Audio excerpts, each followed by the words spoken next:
Yung ganitong helmet mo na wala ng visor, pwede mong paangasin yan kagaya nito. O diba, nagkaroon ng angas, tapos parang naging full face na siya, diba? At sa ganitong setup, protektado na ang ating precious face, diba? Hindi na maalikabukan, lalo yung mata natin. Tapos pag umuulan, protektado na rin tayo dahil hindi na mababasa yung mga mukha natin.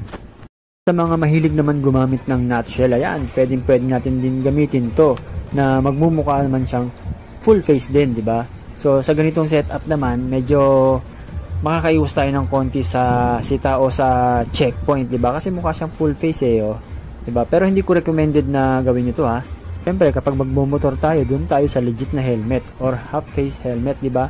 For safety purposes. Alright? Anyway guys, may mga iba't ibang variant pa yung goggle mask na to.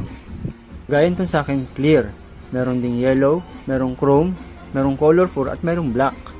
Kung trip nyo rin yung ganito, ilalagay ko lang dito sa yellow basket para maka-order kayo. Okay, happy shopping, babush!